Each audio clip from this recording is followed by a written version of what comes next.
Perry, congratulations. The stock is very close to all-time highs. It's been on a tear since the announcement of this deal, and you beat out Apollo for Tribune. How did you manage to do that? Well, we looked at Tribune the first time around and had a pretty good knowledge base in the company. The company had seen improvement in their operations, so between the first bid and the second bid, we were actually able to increase our price and meet our return parameters. So we're very excited about closing the deal later this year and becoming the largest operator of local television stations in the country. And you were already pretty massive before this. You had 38-point-something% of the households and right. 200-odd mobile apps and a lot of local content as well, which, it has been a worry that local content has been going away. Where do you need to exit? How many stations do you need to sell for this deal to complete? Well, we have a package of divestiture markets stations in out in an auction right now, and we will sell all of the markets where we overlap with Tribune operations. We'll either sell our stations or theirs, and then we have 3 markets we'll have to sell to conform with the FCC's current national ownership cap. So all total, it's we said at the time of the acquisition it'd be about $1 billion worth of divestitures, and the bidding process is robust, so we actually think we can probably improve on that number. Perry, obviously Apollo, one of the ones vying for these stations. Can you tell us a little bit more about the process and when you hope to wrap it up? Sure. We will anticipate having our divestitures announced sooner than later, hopefully by the end of the quarter. And then they will have to go through the same FCC process that the big transaction does, which will take probably 4 or 5 months. So we anticipate a Q3 closing if everything goes according to plan. And Perry, how does the emergence of Apollo as a big player in the broadcast area, how does it affect you guys and how you do business, the emergence of private equity?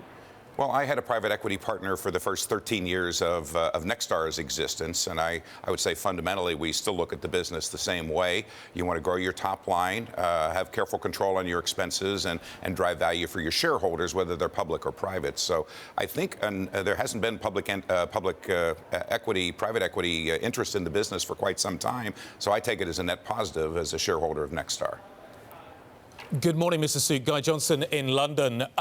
You talk about growing the top line. We've just seen the US payroll numbers come out. Average hourly earnings continue to climb, 3.4% this time around. What does the advertising market look like right now? Well, we talked to a lot of Main Street advertisers, and I think they're fairly confident. It's a long recovery, but it's also been a fairly muted one, and I think folks are taking that at face value. And we see low single-digit growth in our local advertising. Obviously, our distribution revenues are growing at double digits, but we think it's kind of going along in this Goldilocks economy of not too overheated and not too, we don't see any tapering or recession in the windshield at this point in time. You talk about the investments that you're making, and clearly you are making some very big investments at the moment. But the media sector at the moment is in a state of change. Technology is making really big differences in the way that we do our business right now. 5G has been one of those pieces of technology that is often touted, certainly when I talk to engineers, in terms of the difference that it's going to make. Where are you investing at the moment, Mr. Sook? Could 5G make a big difference? Well, the broadcast industry is investing in ATSC 3.0, which I think will ultimately be a competitor to 5G. But there's a transition from the current transmission standard to ATSC 3.0 that will take several years, driven a lot by the FCC repack in the wake of the spectrum auction. But we, I think, ultimately have the ability to be the wireless Internet of Things. And I think that has application in autonomous cars. I think it has application in data delivery.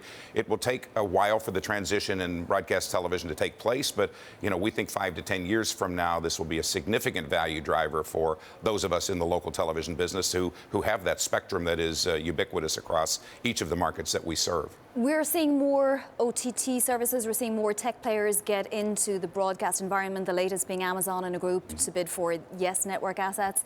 How do you keep your moat around local provisioning? And, how do you not be a monopoly in doing so?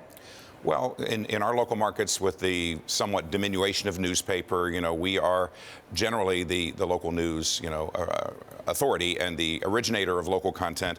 And in every one of the Tribune markets I've looked at and been to thus far in our diligence process, we see the ability to become more local and do more local programming, more local news. And that's really, the only content we own, right? Everything else we rent from networks or syndicators or whatever. So we will be a company that will have substantial national scale, but we're focused on local markets. We're not looking to develop a national network of anything unless it maybe is on the ad side. But from a content perspective, our wheelhouse and our strength is local. And when you look at it, I think if you looked at Patch and others that said, well, let's put 60 people in a room in Salt Lake City and generate local content and see if anybody will pay for it, that didn't go so well. We have an infrastructure. We have 50 to 70-year-old brands. And I think we'll build on that strength, but our strength is local.